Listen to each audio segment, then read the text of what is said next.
Hello everyone, welcome to Sanjay Suman classes.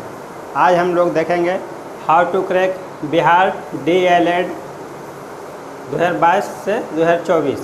तो DELED क्या होता है? डिप्लोमा इन एलिमेंट्री एजुकेशन, प्राथमिक शिक्षा में डिप्लोमा। तो ये जो है पूरे बिहार राज्य में स्थित जितना भी डाइट इंस्टीट्यूट है, तो डाइट ये होता है district institute of education and training. तो बिहार राज्य में सभी जिला में जितना भी डाइट इंस्टीट्यूट है उसमें 2 वर्ष का डिप्लोमा के लिए एडमिशन के लिए कॉमन एंट्रेंस टेस्ट लाया गया है। तो उसी में एडमिशन के लिए जो है ये एडमिशन प्रक्रिया स्टार्ट है। तो जो लोग हायर स्टडी में नहीं जाना चाहते हैं, जैसे BA कीजिए, फिर जो है उसके बाद B.Ed कीजिए, तब जा कर के कोई भी जॉब के लिए तैयारी कीजिए। तो जो लोग हायर स्टडीज में नहीं जाना चाहते हैं, डायरेक्ट जो है इंटर लेवल पर ये जो है DELED प्रोग्राम कर सकते हैं, डिप्लोमा इन एलिमेंट्री एजुकेशन। तो इसके आधार पर जो है आपका सिलेक्शन टीचर, प्राइमरी टीचर या फिर मिडिल स्कूल के लिए टीचर में सिलेक्शन के लिए आप एलिजिबल हो सकते हैं। तो उन लोगों के लिए आसान है जो लोग जो है हायर स्टडीज़ में नहीं जाना चाहते हैं। इंटर लेवल पर जो है आप जो है इसमें 2 साल का कोर्स, डिप्लोमा कोर्स करके आप प्राइमरी टीचर या फिर मिडिल स्कूल के लिए टीचर के लिए एलिजिबल हो सकते हैं। तो इंस्टीट्यूट इसमें है, डाइट है district institute of education and training. तो इसका जो है पूरे बिहार में सभी ज़िले में इसका जो है इंस्टीट्यूट स्थित है। तो इसमें लगभग 200 सीट हर इंस्टीट्यूट में रहता है। तो इसमें जो है पूरा बिहार में लगभग जो है 10,000 सीट लगभग इतना लगभग उपलब्ध है। तो इसके लिए अप्लाइंग डेट की बात करें तो इसमें 27 जून 2022 से 17 जुलाई 2022 तक इसमें अप्लाई कर सकते हैं। एलिजिबिलिटी, इसके लिए योग्यता क्या है? 10+2 इंटर होना चाहिए, इंटर और इक्विवेलेंट विद 50% मार्क्स, 50% मार्क्स के साथ में जो है आपको इंटरमीडिएट उत्तीर्ण होना चाहिए। और SC ST और फिजिकली हैंडीकैप्ड के लिए 40% मार्क्स रखा गया है। जो लोग SC ST कैटेगरी और फिर जो है विकलांग श्रेणी से आते हैं उनको जो है 40% मार्क्स है। एज लिमिट की बात करें तो जो है आपको जो है मिनिमम जो है 17 साल होना चाहिए, 17 ईयर्स एज ऑन 1 जून 2022 को आपको 17 साल होना चाहिए, ये मिनिमम है। और मैक्सिमम जो है इसके लिए कोई लिमिट नहीं है, maximum no age limit. Exam pattern क्या होगा? तो ये जो है पहला बार जो है इसके लिए कॉमन एडमिशन टेस्ट लाया गया है। तो इसके लिए ऑनलाइन एग्ज़ाम से गुजरना होगा। इससे पहले जो है मेरिट बेसिस पे ही एडमिशन होता था, इंटर में मार्क्स के आधार पर ही एडमिशन होता था। तो इसमें एग्ज़ाम पैटर्न इसमें बनाया गया है, आपको 6 सब्जेक्ट में आपको पास करना पड़ेगा। तो पहला इसमें है जनरल हिंदी या फिर उर्दू, दोनों में से कोई एक सिलेक्ट कर सकते हैं। हिंदी कैटेगरी वाले हिंदी चूज करेंगे, उर्दू कैटेगरी वाले उर्दू चूज करेंगे। तो इसमें जनरल हिंदी या उर्दू से 30 क्वेश्चंस रहेगा और प्रत्येक क्वेश्चन 3-3 मार्क्स का होता है। तो ये हो गया, टोटल हो गया 90 नंबर का हो गया। हिंदी, मैथमेटिक्स ये 30 क्वेश्चन, ये भी 90 मार्क्स का हो गया। साइंस में जो है 20 क्वेश्चन रहेगा, ये हो गया 60 मार्क्स का। और सोशल स्टडी इससे भी 20 क्वेश्चन रहेगा, ये भी 60 मार्क्स का। और जनरल इंग्लिश जो है 25 नंबर का रहेगा, ये भी 75 मार्क्स का हो गया। लॉजिकल एंड एनालिटिकल रीजनिंग से रिलेटेड जो है आपको 25 सवाल पूछा जाएगा, ये 75 मार्क्स का रहेगा। तो टोटल देख रहे हैं इसमें जो है नंबर ऑफ क्वेश्चंस जो है 150 क्वेश्चंस आपको इस टेस्ट में पूछा जाएगा। और जो है इसमें मैक्सिमम मार्क्स आपको जो हो जाएगा 450, 3 से गुना कर दीजिए, 3-3 नंबर का सभी क्वेश्चन है, ये हो गया 450। इसके लिए कंपोजिट टाइम आपको एक साथ आपको 2.5 घंटे का समय दिया जाएगा।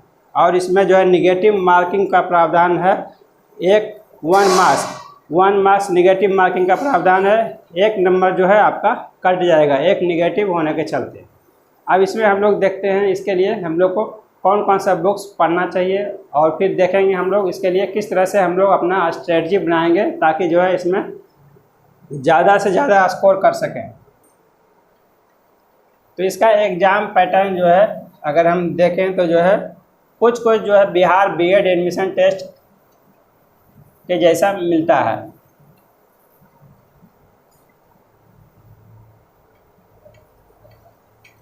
उसमें भी जो है बिहार बीएड एडमिशन टेस्ट में भी जनरल हिंदी इंग्लिश से पूछा जाता है और रीजनिंग भी, और जीके उसमें रहता है। तो इसमें जीके को नहीं रखा गया है जीके, तो उसके जगह पर जो है तो साइंस हो गया, इसमें साइंस 20 हो गया, सोशल स्टडीज 20 हो गया, दोनों से आपका 20-20 क्वेश्चन इससे पूछा जा रहा है। और उसमें मैथमेटिक्स इसमें जोड़ा गया है 30 नंबर का मैथमेटिक्स, 30 क्वेश्चन जो है 90 नंबर का। तो ये भी काफ़ी इम्पोर्टेंट, इसका वेटेज काफ़ी वेटेज रखता है इस एग्ज़ाम के लिए। तो हम लोग देखते हैं इसके लिए अब बुक्स।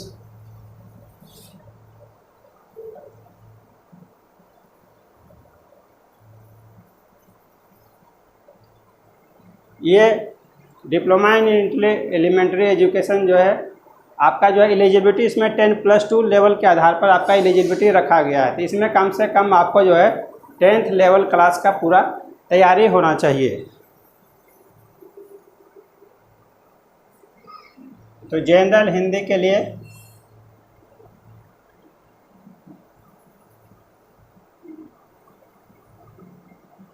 आधुनिक हिंदी व्याकरण और रचना,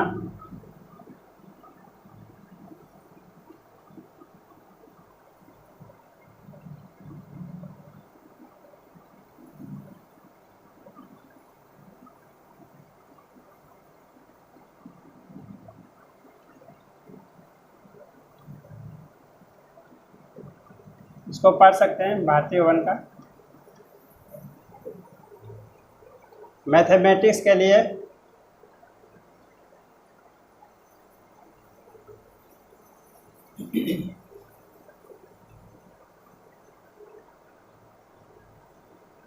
नाइन प्लस 10 का जो है मैथमेटिक्स बना लेंगे, इसमें भारतीय वन से इसके जो है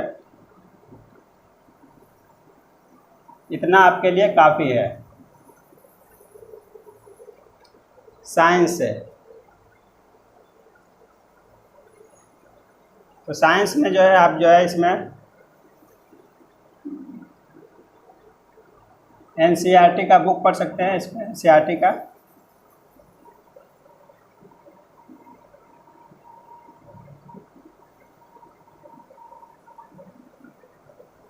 या फिर इसमें भारतीय वन भी पढ़ सकते हैं, इसका भी लैंग्वेज आसान होता है।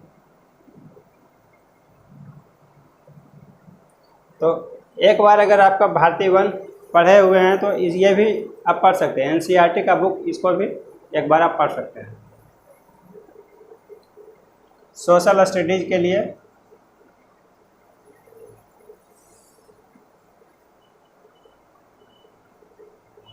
इसके लिए भी आप एनसीईआरटी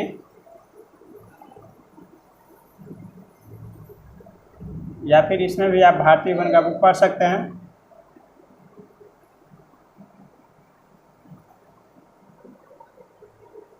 और जनरल इंग्लिश के लिए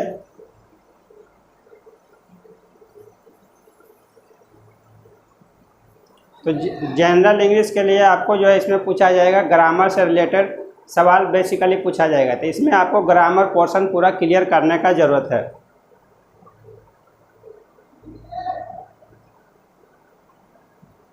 तो ये प्रैक्टिकल गाइड टू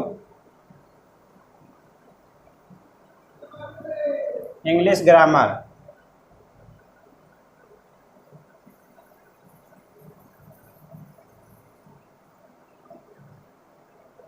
ये जो है केपी ठाकुर का यह बुक पढ़ सकते हैं।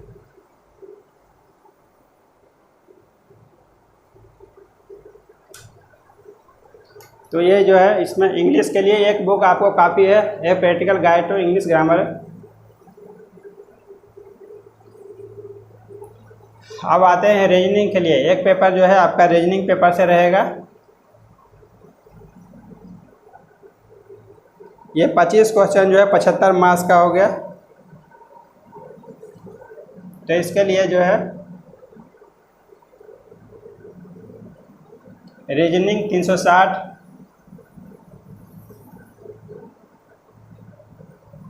बाय ये उपकार प्रकाशन का आता है, उसको आप दे सकते हैं। तो इसमें जनरल नॉलेज से जो है इसमें सवाल नहीं पूछा गया है, तो इसमें जो है सिर्फ आपको सोशल स्टडीज से आपको 20 क्वेश्चन रहेगा और फिर जो है साइंस से आपको 20 क्वेश्चन पूछा जाएगा। तो इसमें जो है आपको साइंस और सोशल साइंस में पढ़ने का ज़रूरत है, जनरल नॉलेज अलग से पढ़ने का इसमें कोई ज़रूरत नहीं है। अब हम लोग देखेंगे इसके लिए, ये तो हो गया बुक सारा। अब हम लोग देखते हैं इसके लिए स्ट्रेटजी किस तरह से हम लोग बनाएंगे।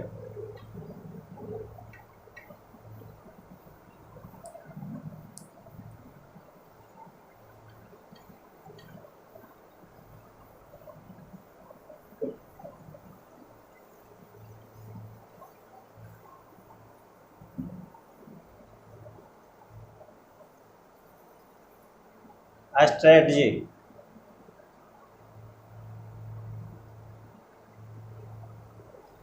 तो हम अपने स्ट्रेटजी को इसमें 2 भागों में बांट सकते हैं। इसमें पहला तो इसमें एक सब्जेक्ट स्टडी के लिए 50% टाइम जो है हम लोग देंगे सब्जेक्ट स्टडी के लिए,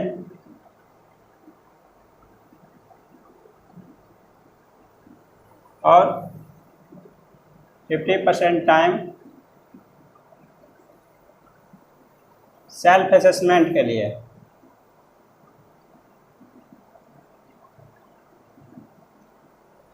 तो सब्जेक्ट स्टडी के लिए तो पहला काम इसमें ये करना है, चूज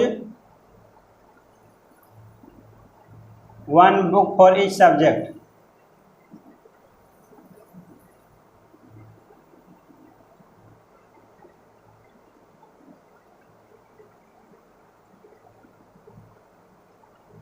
read 2 to 3 times।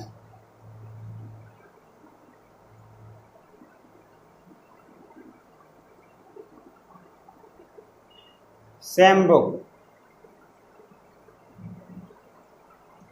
तो पहला काम करना है कि कोई भी विषय जो भी आप सब्जेक्ट चुन रहे हैं तो कोई भी विषय का जो है एक बुक उसको चुनने का प्रयास करें।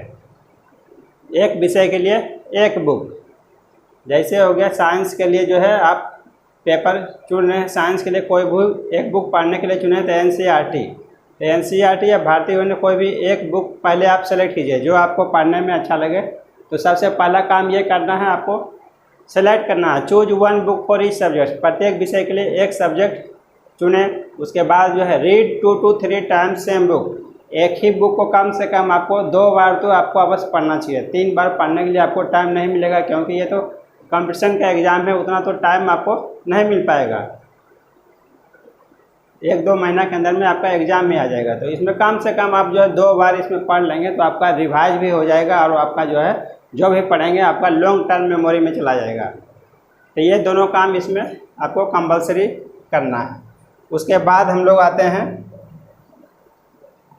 सेल्फ असेसमेंट के लिए। इसमें अगर हम लोग ये पार्ट पूरा अगर क्लियर हो जाता है ये पार्ट, तब आकर के हम लोग आएंगे सेल्फ असेसमेंट में। कैसे हम लोग अपने आप को जांचेंगे, कितना तैयारी हुआ है, कितना फिर बचा हुआ है, ये तो उसके लिए हम लोग सेल्फ असेसमेंट देंगे। तो इसके लिए जो प्रैक्टिस सेट आपको वो मिल जाएगा।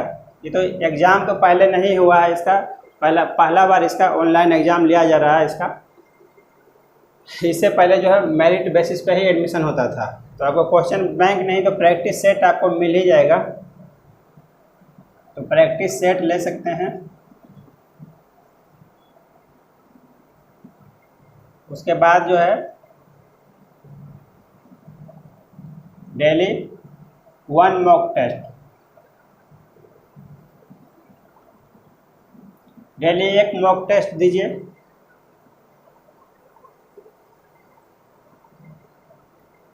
हंड्रेड मॉक टेस्ट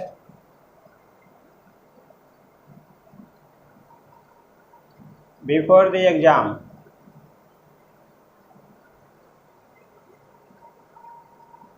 एग्ज़ाम से पहले तक जो है आप जो है 100 मॉक टेस्ट दे देंगे। इससे जो है आपका क्या बेनिफिट होगा, क्या इसका फ़ायदा होगा, आप इसका जो है स्पीड, एक्यूरेसी और टाइम मैनेजमेंट,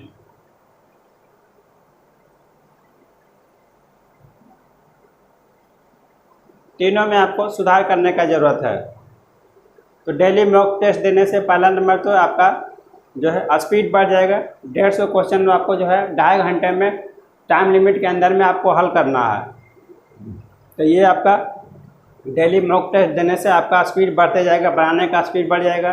दूसरा एक्यूरेसी, डेली मॉक टेस्ट देने से आपका जो है ज़्यादा से ज़्यादा क्वेश्चन जो है सही होने का संभावना रहेगा। तो ये आपका एक्यूरेसी भी बढ़ जाएगा, स्पीड भी बढ़ जाएगा। और फिर टाइम मैनेजमेंट, आपको जो है एग्ज़ाम में टाइम मैनेजमेंट भी आपको अच्छी तरह से करना चाहिए, क्योंकि आपका जो है 150 क्वेश्चन जो है आपको 2.5 घंटे के अंदर में आपको हल करना है।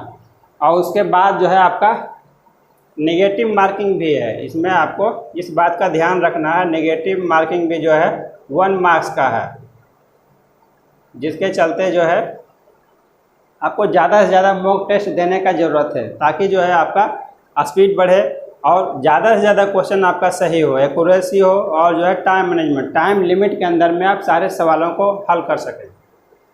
तो ये हो गया सेल्फ असेसमेंट। और सब्जेक्ट स्टडी में जितना भी आपका जो है इसमें वेटेज जो है देने का ज़रूरत है। हिंदी आपका जो है 30 क्वेश्चन हो जाएगा हिंदी। तो हिंदी में तो आप आसानी से स्कोर कर सकते हैं। हिंदी व्याकरण पढ़ेंगे तो हिंदी आपका जो है 90 नंबर, इससे आपका स्कोर हो रहा है। और जो है मैथमेटिक्स, मैथ भी जो है ये भी काफ़ी स्कोरिंग है, इससे भी आपका 90 नंबर स्कोर हो रहा है।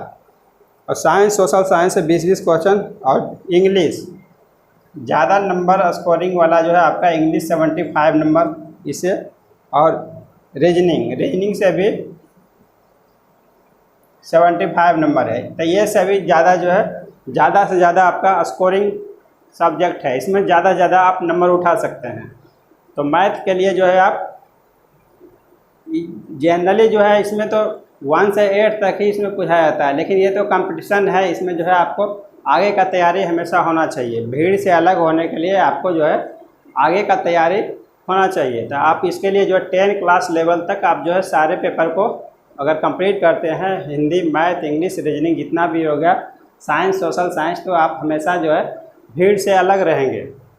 तो इस तरह से सब्जेक्ट स्टडी का तैयारी करेंगे। उसके बाद जो है सेल्फ असेसमेंट, इतना मॉक टेस्ट देंगे, 100 मॉक टेस्ट एग्ज़ाम से पहले तक दे देंगे। तो इतना तैयारी करने के बाद जो है आपका सिलेक्शन हो जाएगा। Thank you for watching.